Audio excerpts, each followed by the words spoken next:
সমস্ত প্রশংসা সেই মহান মালিকের দরবারে, যে মহান মালিক আমাকে আপনাকে অশান্তময় পৃথিবীর অশান্ত পরিবেশ থেকে, পাপ পঙ্কিলতায় পরিপূর্ণ গুনাহে ভরপুর অন্ধকার আচ্ছন্ন সমাজের ঘোর আধার থেকে, যুলমাত থেকে, অমানিসা থেকে রহমতের হাত ছানি দিয়া আমার আপনার মতো অযোগ্য নালায়েক গুনাহগার বান্দাদেরকে নবী আলাইহিস সালাতু ওয়াস সালামের ভাষায় দুনিয়ার মধ্যে সবথেকে উৎকৃষ্ট জায়গা, সবথেকে দামি জায়গা, জান্নাতের বাগান, আল্লাহ পাক রব্বুল আলামিনের পবিত্র ঘর মসজিদে বা ওয়াক্ত বা আজমত বা মোহাব্বত শামিল হওয়ার তৌফিক এনায়েত করেছেন। সেই মহান মালিকের দরবারে শুকরগুজার আদায় করছি। সকলেই বলুন আলহামদুলিল্লাহ।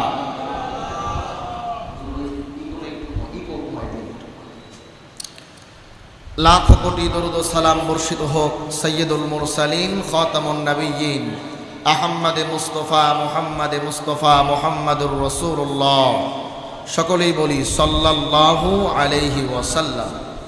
ঠিক আছে, সম্মানিত উপস্থিতি, আল্লাহ পাক রব্বুল আলামিন আমাকে আপনাকে দয়া করেছেন, মায়া করেছেন, করুণা করেছেন বিধায় আজ পবিত্র জুমার দিন, পবিত্র মাস রমজানুল মুবারক মাস, জুমাআতুল বিদা, রমজান মাসের সর্বশেষ জুমার নামাজে আমাদেরকে একত্রিত হওয়ার তৌফিক দান করেছেন। বলি আলহামদুলিল্লাহ। দেখতে দেখতে রমজান আমাদের থেকে বিদায় নিয়ে চলে গেল, ঠিক কিনা বলেন? সামনের বছর এই রমজান আমরা আবার পাবো কিনা তার কোনো গ্যারান্টি নাই। তবে ভাগ্যবান ব্যক্তি তো সেই রমজান পাওয়ার পরে যে ব্যক্তি রমজানের সময়গুলোকে কাজে লাগিয়ে আল্লাহর পায়ে সেজদার মাধ্যমে, রমজানের রোজা রাখার মাধ্যমে, কোরআন তেলাওয়াতের মাধ্যমে, জিকিরের মাধ্যমে যে ব্যক্তি আল্লাহর সন্তুষ্টি অর্জন করতে পেরেছে, ওই ব্যক্তিটাই সবথেকে বড় ভাগ্যবান। রমজান পাওয়ার পরেও যে ব্যক্তি আল্লাহর সন্তুষ্টি অর্জন করতে পারে নাই, সময়গুলো হেলায় খেলায় নষ্ট করলো, শুয়ে বসে থেকে অনর্থক কাজে যে সময়গুলো নষ্ট করলো, ওই ব্যক্তি হলো সবথেকে বড় কপাল পোড়া। কথা বলেন ঠিক কিনা? মুহতারাম হাজিরিন, রমজানের শেষ মুহূর্তে হিসাব নিকাশের সময়। এখন আমাদেরকে ক্যালকুলেশন করতে হবে, হিসাব নিকাশ করতে হবে। একটা মাস আল্লাহ আমাদেরকে দিয়েছিলেন, বরকতপূর্ণ মাস, বরকতপূর্ণ মাস রমজানুল মুবারক মাস আল্লাহ তাআলা আমাদেরকে দিয়েছিলেন। এই বরকতপূর্ণ মাস আমি কতটুকু ভালো কাজে ব্যয় করতে পেরেছি, রমজানের হক আমি কতটুকু আদায় করতে পেরেছি, রমজানকে আমি প্রপারলি, রমজানের পরিপূর্ণ হক আমি কতটুকু আদায় করতে পেরেছি, এই হিসাব নিকাশের সময় হলো এখন। কথা বলেন ঠিক কিনা? কিন্তু আমরা তো এখন মার্কেট করা নিয়ে ব্যস্ত। কথা বলেন ঠিক কিনা? রমজানের প্রথম রোজায় তারাবির নামাজে যেই মুসল্লি ছিল, বা মসজিদে 5 ওয়াক্ত নামাজে যেই মুসল্লি ছিল, বিশেষ করে ফজরের নামাজে, রমজানের প্রথম রোজায় ফজর নামাজে যেই মুসল্লি মসজিদে ছিল, ওই মুসল্লি আছে? অর্ধেক আছে? 3 ভাগের 1 ভাগ আছে? তাও নাই, শিখি আছে। 3 ভাগের 1 ভাগ আছে, আলহামদুলিল্লাহ। 3 ভাগের 1 ভাগ তাও তো আছে, আলহামদুলিল্লাহ। আহা, আল্লাহু আকবার। আপনাদের গ্রামের মানুষ একটু ধর্মভীরু, এজন্য হয়তো নামাজের সংখ্যা একটু বেশি, কিন্তু শহরের সিস্টেম কিন্তু ভিন্ন। আমাদের মসজিদগুলো তো, আমার এলাকার যে মসজিদটা মোটামুটি 10 কাতার, ভিতর দিয়ে বাইরে দিয়ে 10 কাতার। তো আমরা প্রথম রমজানে মসজিদের মধ্যে জায়গা দিতে পারি নাই। তো আজকের ফজরের নামাজের ইতিহাস হলো 1 কাতার, দ্বিতীয় কাতারে 2-4 জন। এটা হলো আমাদের শহরের অবস্থা। তো কম বেশি সব জায়গায় অবস্থা এমন যে রমজানের শুরুর দিকে যেই মুসল্লি ছিল, শেষের দিকে সেই মুসল্লি নাই। অথচ হওয়ার দরকার ছিল কি, যে রমজানের 1 মাস রোজা রাখার মাধ্যমে আমি আমার নিজেকে প্রস্তুত করব, আমি আমার নিজেকে তৈয়ার করব। কথা বলেন ঠিক কিনা? আল্লাহর ভয় আমি নিজের দিলের মধ্যে জায়গা দেব, আল্লাহর ভয়কে আমি আমার দিলের মধ্যে জায়গা করে দিব। তো আল্লাহর ভয় যখন আমার দিলের মধ্যে জায়গা করে নিবে, আমার নামাজ কখনো কাজা হবে না। কথা বলেন ঠিক কিনা? নামাজ ব্যতীত নামাজের সময় ঘুমে অথবা গল্প গুজব আড্ডা বা অন্য কোনো কাজে নামাজের সময় ব্যয় হবে না। কথা বলেন ঠিক কিনা? তার মানে বোঝা গেল যে আমরা রমজান পেয়েছি, কিন্তু রমজানের পরিপূর্ণ হক আদায় করতে আমরা ব্যর্থ হয়েছি। কথা বলেন ঠিক কিনা? রমজান পেয়েছি, কিন্তু রমজানের পরিপূর্ণ হক আদায় করতে আমরা ব্যর্থ হয়েছি। রমজানের পরিপূর্ণ হক যদি আমরা যথার্থভাবে আদায় করতে পারতাম, তাহলে রমজানের শুরুতে যেই মুসল্লি মসজিদে ছিল, রমজানের শেষে এসেও শেষ রমজানেও ফজর নামাজে একই রকম মুসল্লি পাওয়া যেত। কথা বলেন ঠিক কিনা? মুহতারাম হাজিরিন, এজন্য আসুন, শবে কদরের রাতগুলো চলে যাচ্ছে। কালকে 27-এর রাত আমরা অতিবাহিত করেছি, আর একটি রাত আমরা পাব। অন্তত এই এক রাত আমার সমস্ত কাজগুলোকে আমি আমার সারাদিনের ব্যস্ততা থেকে মাইনাস আর বাইপাস করে আমি এই একটা রাতে আল্লাহর সিজদায় পড়ে যাব, আল্লাহর কাছে দোয়া করব, আল্লাহুম্মা ইন্নাকা আফুউন তুহিব্বুল আফওয়া ফাফু আন্নি। আল্লাহর নবীজি হযরতে আয়েশা সিদ্দিকা রাদিয়াল্লাহু আনহাকে শিক্ষা দিয়েছিলেন। হযরতে আয়েশা বললেন, ইয়া রাসূলুল্লাহ, আমরা যদি শবে কদর পেয়ে যাই তাহলে আল্লাহর কাছে কি দোয়া করব? আল্লাহর নবীজি হযরতে আয়েশাকে শিখিয়ে দিলেন, আয়েশা, আল্লাহর কাছে বেশি বেশি করে এই দোয়াটা পড়বে, আল্লাহুম্মা ইন্নাকা আফুউন তুহিব্বুল আফওয়া ফাফু আন্নি। হে আল্লাহ, আপনি তো ক্ষমাশীল, আপনি বান্দাকে ক্ষমা করতে ভালোবাসেন, আপনি বান্দাকে মাফ করতে ভালোবাসেন, সুতরাং আপনি আমাদেরকে মাফ করে দেন। বলেন সুবহানাল্লাহ। বিশ্বনবীজি হযরতে আয়েশাকে এই দোয়া শিক্ষা দিলেন। শবে কদরগুলো আমাদের থেকে বিদায় নিয়ে চলে যাচ্ছেন। শবে কদর আমরা পার করে ফেলেছি, হয়তো সম্ভাব্য আর একটা রাত শবে কদরের রাত আমরা পাবো। আসুন এই রাতে আমরা কিছু নফল নামাজ পড়ি, কোরআন তেলাওয়াত করি, আর আল্লাহর কাছে দুহাত তুলে দোয়া করি, নামাজের সিজদার মধ্যে পড়ে দোয়া করি, আল্লাহুম্মা ইন্নাকা আফুউন তুহিব্বুল আফওয়া ফাফু আন্নি। ওগো আল্লাহ, আপনি তো ক্ষমাশীল, আপনি বান্দাকে ক্ষমা করতে ভালোবাসেন, আপনি আমাদেরকে ক্ষমা করে দেন। পারবো না ইনশাআল্লাহ? এখন আমাদের জন্য সুযোগটা ধরা আছে। বান্দার যদি আল্লাহর কাছ থেকে ক্ষমা পেয়ে যায়, আল্লাহর পক্ষ থেকে বান্দার জন্য যদি ক্ষমার ঘোষণা আসে, এর চাইতে বড় পাওয়া আল্লাহর কাছ থেকে বান্দার জন্য আর কিছুই হতে পারে না। কথা বলেন ঠিক কিনা? আল্লাহ তাআলা তার কোনো বান্দাকে অনেক কিছু দিয়েছেন, দুনিয়াতে ক্ষমতা দিয়েছেন, পাওয়ার দিয়েছেন, অর্থ করে দিয়েছেন, টাকা পয়সা বাড়ি গাড়ি কোনো কিছুর অভাব নাই, সুখ শান্তি কোনো কিছুর অভাব নাই, কোনো জায়গায় অভাব রাখেন নাই, কিন্তু আল্লাহর পক্ষ থেকে ক্ষমার ঘোষণা আসে নাই, ক্ষমাপ্রাপ্ত বান্দাদের অন্তর্ভুক্ত হতে পারে নাই, বেঈমান অবস্থায় মৃত্যুবরণ করেছে, ওই মানুষের চাইতে বড় হতভাগা কপাল পোড়া আর কেউ হতে পারে না। কথা বলেন ঠিক কিনা? দুনিয়াতে অনেক কিছু আমরা পেয়েছি, কিন্তু আল্লাহর পক্ষ থেকে ক্ষমা পাই নাই, আল্লাহর পক্ষ থেকে ক্ষমার ঘোষণা আসে নাই। দুনিয়ার সুখ শান্তি সব কিছু বৃথা। দুনিয়া তো সাময়িক সময়ের জন্য, ক্ষণস্থায়ী জিন্দিগি। যেই জিন্দিগির শুরু আছে শেষ নাই, ওই জিন্দিগির সঙ্গে ক্ষণস্থায়ী জিন্দিগির কখনো তুলনা হতে পারে না। কথা বলেন ঠিক কিনা? আর একজন আল্লাহর গোলাম দুনিয়াতে কষ্ট করেছে, সন্তানগুলোকে কষ্ট করে মানুষ করেছে, নিজের জীবন যাপন কষ্ট করে করেছে, দিন এনে দিন খায়, একদিন খেলে পরের দিন কি খাবে, পরের দিনের বাজারটা কি, এটা নিয়ে টেনশন করতে হয়, চিন্তা করতে হয়। রিক্সা চালায়, ভ্যান চালায়, মাঠে কাজ করে, কৃষকের কাজ করে, ঠিক মতো সংসারটাও চলে না, ছেলে মেয়েকে লেখাপড়া করাবে এই সামর্থ্যটুকু হয় না, ভালো পোশাক পরবে, ভালো খাবে এই সামর্থ্যটুকু হয় না। কিন্তু আল্লাহ তাআলা ওই বান্দাকে দিন শেষে ক্ষমার ঘোষণা দিয়েছেন, মৃত্যুর সময় কালেমা নসিব হয়েছে। ওই বান্দার চাইতে বড় ভাগ্যবান পৃথিবীর মধ্যে আর কেউ হতে পারে না। কথা বলেন ঠিক কিনা?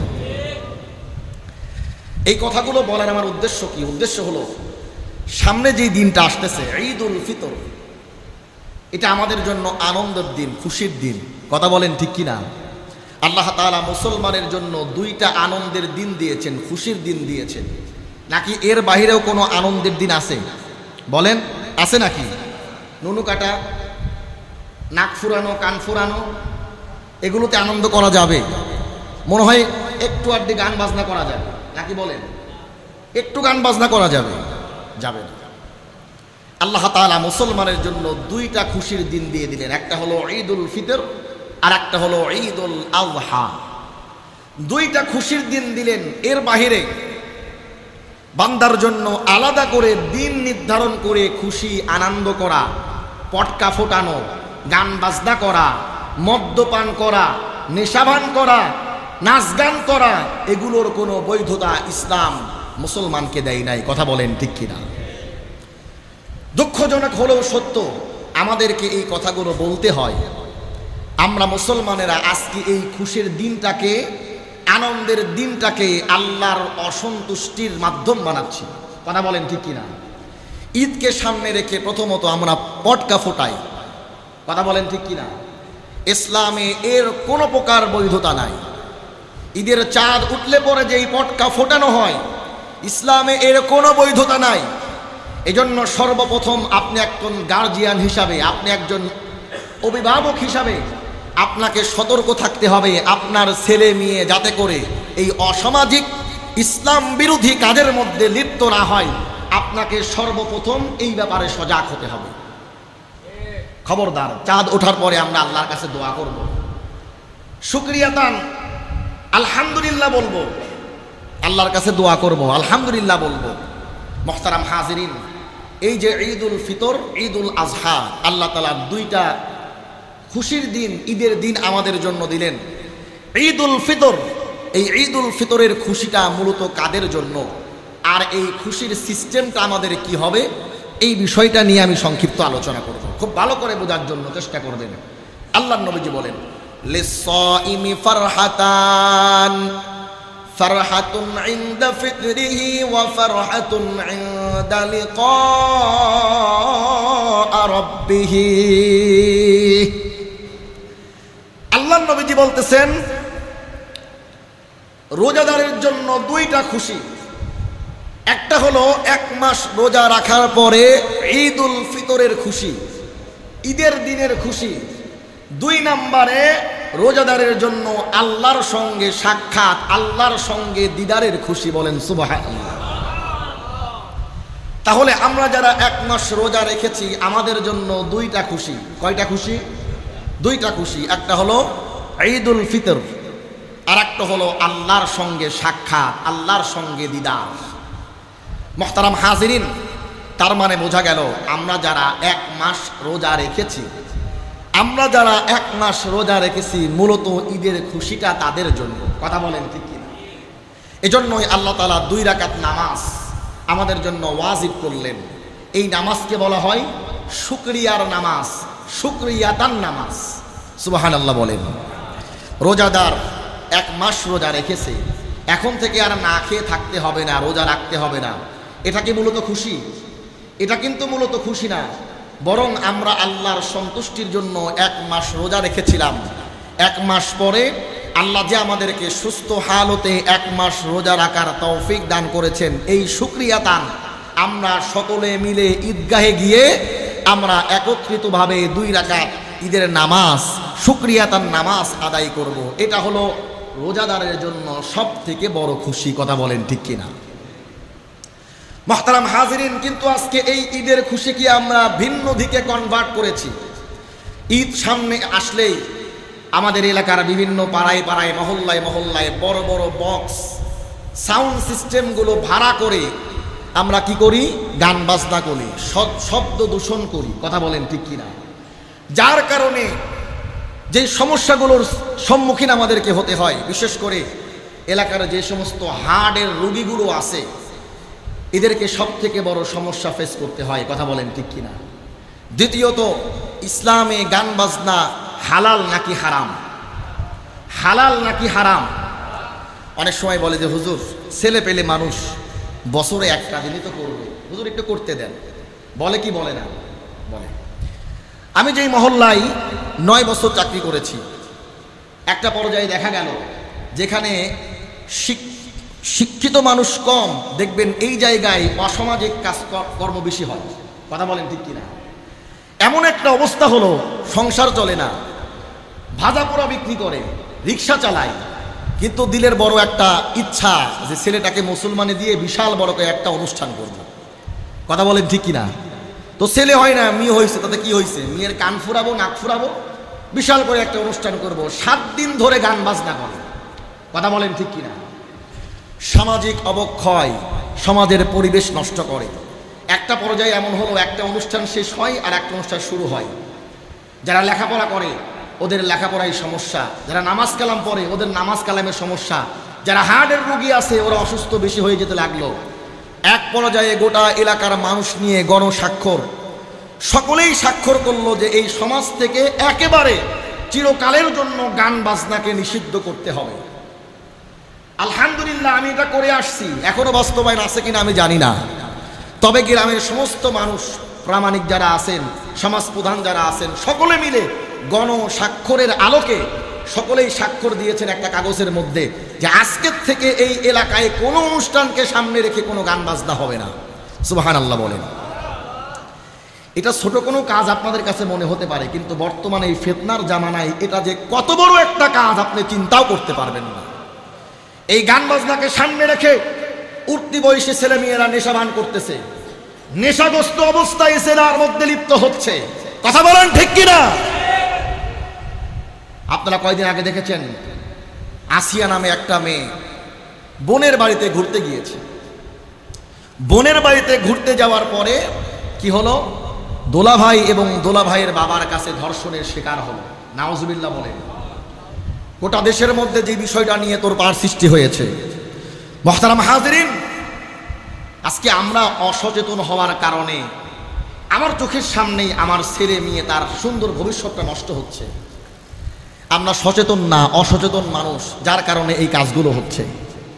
যদি আমি আমার সমাজের মধ্যে এই গান বাজনা, অসামাজিক কার্যকলাপ এগুলো যদি বন্ধ করতে না পারি, তাহলে এখান থেকে যেই সমস্যাটা সৃষ্টি হবে, সেটা হলো আমার উঠতি বয়সী ছেলে মেয়েরা নেশার মধ্যে চলে যাবে, অসামাজিক কাজকালাপ জেনাহের মধ্যে লিপ্ত হয়ে যাবে। কথা বলেন ঠিক কিনা? এজন্য ঈদ, আনন্দ, খুশি, এটা ইসলামকে নিয়ে নামাজের জন্য ঈদগাহে যাব, এভাবে হালাল পন্থায় আমি আমার ঈদ আনন্দ উদযাপন করব। কিন্তু এই হালালটাকে গান বাজনা, আতশবাজি, ফটকা ফুটানো এগুলোর মাধ্যমে যাতে করে আমি আমার এই সুন্দর পরিবেশটাকে, হালাল একটা বৈধ পন্থাকে যেন আমি হারাম পন্থা করে না ফেলি, এই বিষয়ে আমাকে লক্ষ্য রাখতে হবে। কথা বলেন ঠিক কিনা? সম্মানিত উপস্থিতি, এজন্য আসুন আমরা প্রতিজ্ঞাবদ্ধ হই যে সমাজের মধ্যে কিভাবে শৃঙ্খলা বজায় রাখা যায়। চিন্তা করতে হবে, শুধু দুনিয়ায় আমার জিন্দিগি শেষ না, পরকালের একটা জিন্দিগি আছে। কথা বলেন ঠিক কিনা? মুসলমান ভাইরা রে, আমার কথাগুলো দিল দিয়া বুঝবেন। বুদ্ধিমান তো ওই ব্যক্তি যে ব্যক্তি শুধুমাত্র কেবলমাত্র দুনিয়ার কথাই চিন্তা করে না, বরং পরকালের কথাও চিন্তা করে। বুদ্ধিমান তো ওই হবে যখন যে নতুন পোশাক পরিধান করবে, নতুন পোশাক পরিধান করার সময় মনে মনে এই সংকল্প করবে, মনে মনে এই চিন্তা ভাবনা করবে, আজকে তো আমি বাজার থেকে একটা নতুন দামি পোশাক পরে পরিধান করলাম, ঈদের আনন্দ উল্লাস করতেছি, আনন্দ উদযাপন করতেছি। এই যে আজকে আমি নতুন পোশাকটা পরলাম, আজকে আমি নিজেই পোশাকটা পরিধান করেছি, কিন্তু এমন একটা দিন আসবে যেই দিন আমার আর নিজ হাতে পোশাক পরিধান করার ক্ষমতা থাকবে না। সমাজের মানুষ, আমার আপনজন, আমার আত্মীয় স্বজন বাজার থেকে 3 টুকরা 5 টুকরা নতুন কাপড় কিনে আমাকে কাপড়ের মধ্যে মুড়িয়ে চিরতরে কবরের মধ্যে আমাকে রেখে আসবে। বুদ্ধিমান তো ওই মানুষ। মুসলমান বন্ধুগণ, এই জন্য ঈদকে সামনে রেখে আমাদের জন্য বেশ কিছু শিক্ষণীয় বিষয় রয়েছে।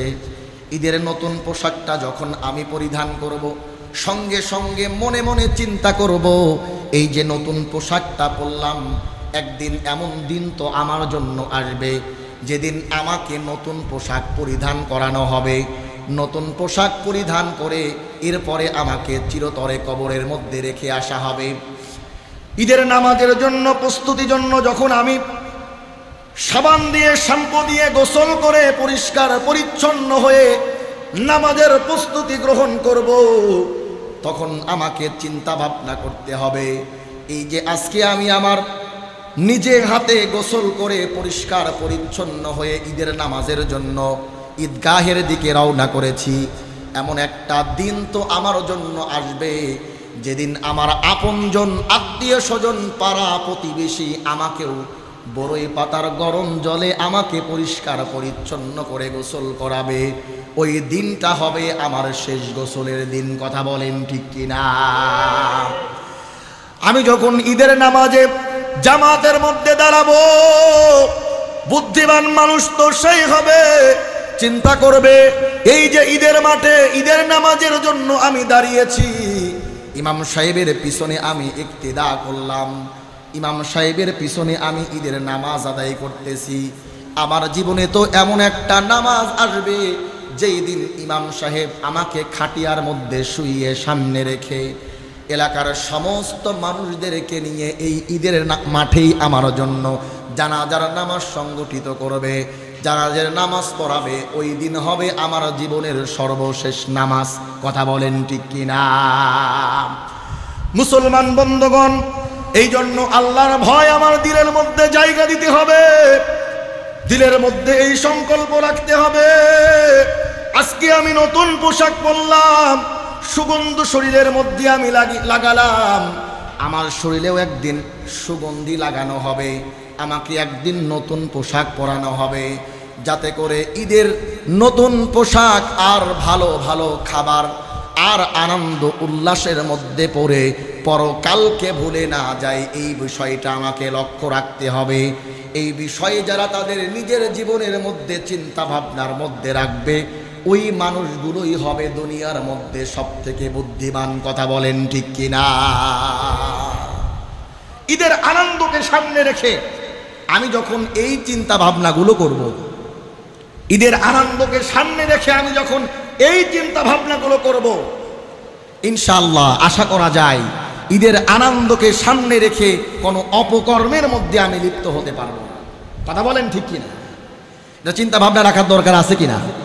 এটা কিন্তু বুদ্ধিমানের পরিচয় যে আমি চিন্তা ভাবনা করতেছি, আজকে আমি ঈদের নতুন পোশাক পরেছি, একদিন আমাকেও নতুন পোশাক পরানো হবে, ওই দিন আমি নিজে পড়তে পারবো না, আমার আপনজন আমাকে পরাবে। আজকে আমি ঈদের জন্য ভালো করে গোসল দিলাম, সুগন্ধি লাগালাম, একদিন আমাকেও গোসল করানো হবে, সুগন্ধি লাগানো হবে, ওই দিন হবে আমার জীবনের সর্বশেষ গোসল। কথা বলেন ঠিক কিনা? আজকে আমি ঈদের নামাজের জন্য ঈদগাহে উপস্থিত হয়েছি, একদিন আমাকে এখানে উপস্থিত করানো হবে, ইমাম সাহেবের সামনে খাটিয়ার মধ্যে আমাকে শায়িত রাখা হবে, আর সমস্ত এলাকার মানুষ আমাকে সামনে রেখে আমার চিরবিদায়ের জন্য সর্বশেষ নামাজ জানাজার নামাজ পড়াবে। এগুলো যদি আমি আমার জেহেনের মধ্যে রাখি, ঈদকে সামনে রেখে কোনো অপকর্মের মধ্যে আমি লিপ্ত হতে পারবো না। কথা বলেন ঠিক কিনা? সম্মানিত উপস্থিতি, এজন্য রমজানুল মুবারক মাস তাকওয়ার মাস। আসুন আল্লাহর ভয়কে আমরা জায়গা দেই। যেভাবে আল্লাহর ভয়ে আমরা সারাদিন খানা পিনা স্ত্রী সহবাস থেকে বিরত থেকেছি, গুনাহের কাছ থেকে নিজেকে বিরত রেখেছি, আসুন আমরা প্রতিজ্ঞা গ্রহণ করি যে রমজান পরবর্তী সময় যেভাবে রমজানের মধ্যে আল্লাহকে ভয় করে চলেছি, রমজান পরবর্তী সময়েও আমরা আল্লাহকে ভয় করে চলব। পারবো না ইনশাআল্লাহ? আল্লাহ তাআলা কবুল করুন, বলেন আল্লাহুম্মা আমিন। সম্মানিত উপস্থিতি, পাশাপাশি একটা বিষয় মনে রাখতে হবে। আমি গত জুমায় বলেছিলাম, ঈদ এটা হলো মুসলমানের জন্য আনন্দের দিন। এই আনন্দটা শুধু অর্থ সম্পদওয়ালা মানুষের জন্য নাকি গরিব দুঃখী সকলের জন্য? গরিব দুঃখী সকলের জন্য। যাকাত ফিতরা এগুলো তো আদায় করবই। আল্লাহ আমাকে সম্পদ দিয়েছেন, যদি আমার সামর্থ্য হয়, যদি আমার ক্ষমতা হয়, আমার প্রতিবেশী, আমার পাশের ঘর বা আমার এলাকার মধ্যে বসবাস করে অনেকেই আছে বাবা নাই, অনেকেই আছে হত দরিদ্র, এই রমজানের মধ্যে, রমজানের ঈদের মধ্যে 1 কেজি গরুর গোশত কিনে খাবে এই সামর্থ্য তার নাই। সন্তানকে একটা নতুন পোশাক কিনে দিবে এই ক্ষমতা তার নাই। আসুন আমরা খুঁজে খুঁজে ওই মানুষগুলোকে বের করি, ওই মানুষগুলোকে বের করে আমরা তাদের ঘরে তার সন্তানের জন্য একটা পোশাক পৌঁছিয়ে দেই, 1 কেজি গরুর গোশত পৌঁছায় দেই, 5 কেজি চাউল তার ঘরে পৌঁছায় দেই, 500 টাকা তার হাতে দেই।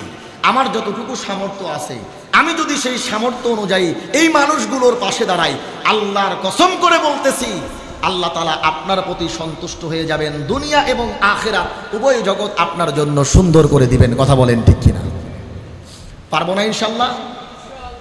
সমাজের মধ্যে এমন মানুষ বহু আছে, ইচ্ছা করলেই আমরা এই সমস্ত হতদরিদ্র দুস্থ মানুষদের পাশে আমরা দাঁড়াতে পারি। কথা বলেন ঠিক কিনা? মুহতারাম হাজিরিন, ঈদের খুশিকে আমরা সকলের সঙ্গে ভাগাভাগি করে নেই। এরপরে ঈদ পরবর্তী সময় শাওয়ালের রোজা, 6টি রোজা, শাওয়ালের 6টি রোজা। এই 6টি রোজা শাওয়াল মাসের 30 দিন বা 29 দিন, এই সময়ের মধ্যে আমরা যে কোনো সময় রাখতে পারবো, একসঙ্গেও রাখতে পারবো, আবার মাঝে সময় গ্যাপ দিয়েও রাখতে পারবো। তবে শাওয়ালের 6টি রোজা রাসূলুল্লাহ সাল্লাল্লাহু আলাইহি ওয়াসাল্লাম বলেন, রাসূলুল্লাহ সাল্লাল্লাহু আলাইহি ওয়াসাল্লাম বলেন, যদি কোনো ব্যক্তি রমজানের 30টা রোজা রাখার পরে শাওয়ালের এই 6টি রোজা রাখতে পারে, আল্লাহ তাআলা তার আমলনামায় 1 বছর রোজা রাখার সওয়াব লিখে দিবেন। বলেন সুবহানাল্লাহ। রমজানের রোজা রাখার পরে শাওয়ালের 6টি রোজা যদি কেউ রাখতে পারে, আল্লাহ তাআলা তার আমলনামায় 1 বছর রোজা রাখার সওয়াব লিখে দিবেন। মুহতারাম হাজিরিন, এই শাওয়ালের রোজা আমরা একসঙ্গে 6টাও রাখতে পারবো, মাঝে মাঝে গ্যাপ দিয়েও রাখতে পারবো। তবে মুহাদ্দিসিনে কেরাম বলেন, এই শাওয়ালের রোজাগুলো একদিন পরে পরে রাখা বা রোজার মাঝে গ্যাপ দিয়ে রাখা, এটা করাই বেশি উত্তম। কিন্তু অনেক সময় দেখা যায় আমাদের জন্য কষ্টকর হয়ে যায়। কথা বলেন ঠিক কিনা? অনেক সময় কষ্টকর হয়ে যায় যে গ্যাপ দিয়ে রাখতে গেলে রোজার অভ্যাসটা নষ্ট হয়ে যাবে। তো একসঙ্গে 30 দিন ছিলাম, 1 মাস রোজা রেখেছি, তো ঈদের পরের দিন থেকে যদি আমরা চেষ্টা করি যে 6টা একবারে রাখবো, তাহলে কি হবে যে 6টা রোজা রাখলাম, একসঙ্গে রেখে দিলে পরে কষ্ট কম হলো, কোনো সমস্যা নাই। তবে গ্যাপ দিয়ে রাখলে পরে এটা ফায়দা বেশি, গ্যাপ দিয়ে না রাখলেও পরিপূর্ণ সওয়াব সেই ব্যক্তি পাবে। তো রোজার পরবর্তী সময়ে আমরা এই গুরুত্বপূর্ণ ইবাদত শাওয়ালের 6টি রোজা আমরা রাখার জন্য চেষ্টা করব। সর্বশেষ ঈদের 2 রাকাত ওয়াজিব নামাজ, এই নামাজটা আমরা 1 বছর পর যেহেতু আসে, নিয়মটা মনে না থাকার কারণে আমরা ভুল করি। কথা বলেন ঠিক কিনা? তো 2 রাকাত ঈদের নামাজ, ওয়াজিব নামাজ, এটা কিভাবে আদায় করব? ঈদের নামাজটা আমরা কিভাবে আদায় করব? 1 নম্বর কথা হলো, ঈদের এই নামাজটা ওয়াজিব নামাজ। আমরা নিয়ত করব এইভাবে, ঈদুল ফিতরের 2 রাকাত ওয়াজিব নামাজ অতিরিক্ত 6 তাকবীরের সহিত এই ইমামের পিছনে আদায় করছি, আল্লাহু আকবার, এটা বলে আমরা নিয়ত করব। নিয়তটা আবারও বলতেছি, ঈদের নামাজের নিয়ত আমরা এভাবে করব, ঈদুল ফিতরের 2 রাকাত ওয়াজিব নামাজ অতিরিক্ত 6 তাকবীরের সহিত এই ইমামের পিছনে আদায় করছি, আল্লাহু আকবার। এটা আমি একটা আপনাদেরকে ফর এক্সাম্পল বোঝালাম। আপনি আপনার মতো করে বাংলা নিয়ত যেভাবে খুশি আপনি করতে পারবেন, কোনো সমস্যা নাই। এরপরে যে 6 তাকবীর অতিরিক্ত দিতে হবে, এটা কিভাবে দিব খুব ভালো করে বুঝবেন। আমরা স্বাভাবিকভাবে যেভাবে নামাজ আদায় করি, নামাজের শুরুতে যেই তাকবীরটা দেই এটাকে বলে তাকবীরে তাহরিমা। কি বলে? তাকবীরে তাহরিমা। আল্লাহু আকবার বলে আমরা হাত বাঁধি। তো স্বাভাবিক নামাজের মতোই আমরা আল্লাহু আকবার বলে হাতটা বাঁধবো। বাঁধার পরে নামাজের মধ্যে যেই সানাটা পড়ি, সুবহানাকা আল্লাহুম্মা ওয়া বিহামদিকা ওয়া তাবারাকা ইসমুকা ওয়া তাআলা জাদ্দুকা ওয়া লা ইলাহা গায়রুক, সানা পড়লাম। সানা পড়ার পরে আমি আল্লাহু আকবার বলে হাত কান পর্যন্ত উঠাবো, এরপরে ছেড়ে দিব। ছেড়ে দেওয়ার পরে 3 তাসবিহ সমান সময় আমি বিলম্ব করব, সুবহানাল্লাহ সুবহানাল্লাহ সুবহানাল্লাহ। ঠিক আছে? ইমাম সাহেব তো করবেন, অবশ্যই ইমাম সাহেব মাসালা জানেন, তো এটা আমি আপনাকে বোঝানোর জন্য বলতেছি। তো সানার পরে প্রথমে আল্লাহু আকবার বলে তাকবীরে তাহরিমা, আল্লাহু আকবার বলে হাত বাঁধলাম, এরপরে সানা পড়বো। সানা পড়ার পরে হাতটা ছেড়ে দেব, এরপরে আল্লাহু আকবার বলে হাত উঠাবো, উঠানোর পরে হাত ছেড়ে দিব। আবার আল্লাহু আকবার বলে কান পর্যন্ত হাত উঠাবো, হাতটা ছেড়ে দিব। আবার আল্লাহু আকবার বলে কান পর্যন্ত হাত উঠাবো, হাত উঠানোর পরে হাতটা বেঁধে ফেলবে। যেহেতু আমরা হাত বাঁধার তাকবীর তাহরিমার সময় হাত বাঁধার আল্লাহু আকবার বলেছি, এজন্য শেষ তাকবীরে গিয়ে আবার হাত বাঁধতে গিয়ে আল্লাহু আকবার বলার দরকার নাই। অতিরিক্ত যে 3 তাকবীর, তৃতীয় তাকবীরের পরে হাত বেঁধে ফেলবে। কথা কি বুঝে আসছে? আপনারা বুঝছেন তো? আমি আবারও বলতেছি, শুনেন সংক্ষেপে, 1 মিনিটের মধ্যে শেষ করব। প্রথমে তাকবীরে তাহরিমা আল্লাহু আকবার বলে হাত বাঁধবো। হাত বাঁধার পরে সানা পড়ব। সানা পড়ার পরে হাত ছেড়ে দিব। অতিরিক্ত তাকবীর আমার শুরু হলো। আল্লাহু আকবার বলে হাত তুলে হাত ছেড়ে দিব। আবার আল্লাহু আকবার বলে হাত তুলে হাত ছেড়ে দিব। আবার আল্লাহু আকবার বলে হাত তুলে হাত বেঁধে ফেলবো। তৃতীয় নাম্বার তাকবীরে গিয়ে হাত বেঁধে ফেলবো। আউযু বিল্লাহ, বিসমিল্লাহ। ইমাম সাহেব সূরা ফাতিহা পড়বেন, আমরা শুনবো। ইমাম সাহেব সূরা ফাতিহার সঙ্গে সূরা লাগাবেন, আমরা শুনবো। রুকুতে যাব, রুকু সিজদা করে আবার উঠব। ওঠার পরেই কিন্তু অতিরিক্ত তাকবীর না, ওঠার পরে হাত বেঁধে ইমাম সাহেব বিসমিল্লাহ বলে সূরা ফাতিহা এর সঙ্গে সূরা লাগাবেন। এরপরে সূরা লাগানোর পরে অতিরিক্ত তাকবীর শুরু হবে। আল্লাহু আকবার বলে হাত তুলবো, হাত ছেড়ে দিব। রুকুতে যাওয়ার আগে, দ্বিতীয় রাকাতে রুকুতে যাওয়ার আগে আবার আল্লাহু আকবার বলে হাত তুলে হাত ছেড়ে দিব। আবার আল্লাহু আকবার বলে হাত তুলে হাত ছেড়ে দিব। তৃতীয় রাকাতে কিন্তু আমি রুকুতে যাব না, কারণ রুকুর তাকবীর কিন্তু আমি বলি নাই। কথা কি বুঝতে পারছেন? দ্বিতীয় রাকাতে তৃতীয় তাকবীর কিন্তু পরিপূর্ণ দিব। এরপরে আল্লাহু আকবার বলে রুকুতে যাব। কথা কি বুঝে আসছে? এভাবে অতিরিক্ত 3 তাকবীর, 2 রাকাতে 3 তাকবীর, 3 তাকবীর, 6 তাকবীরে আমরা নামাজ পড়বো। এবারে রুকু সিজদা যেভাবে নামাজ পড়া হয় সেভাবে নামাজ পড়বো। একটা গুরুত্বপূর্ণ বিষয়, ঈদের নামাজে খুতবাটা কিন্তু নামাজের পরে হয়। বুঝতে পারছেন তো? খুতবাটা কিন্তু নামাজের অংশ। খুতবা শোনা, কথা না বলা, মনোযোগ সহকারে শ্রবণ করা, এটা হলো ওয়াজিব, নামাজের অংশ। যেমন জুমার নামাজে জোহরকে কেটে 2 রাকাত করা হয়েছে। জুমার নামাজ কেন বলতে পারেন? খুতবার কারণে। খুতবাকে যেহেতু 2 রাকাত মাইনাস করা হয়েছে, এজন্য খুতবাকে যুক্ত করা হয়েছে, মানে নামাজের অংশ। খুতবা না শুনলে নামাজ হবে না তা না, কিন্তু নামাজের অংশ। না শুনলে পরে আপনার গুনাহ হবে। এই জন্য খুতবার সময়ে মনোযোগ সহকারে বসে খুতবা শ্রবণ করা। তো ঈদের নামাজেও খুতবাটা নামাজের পরে হয়। তো নামাজের পরে ইমাম সাহেব যখন 2টা খুতবা দেন, এটা মনোযোগ সহকারে আমরা বসে শুনবো ইনশাআল্লাহ।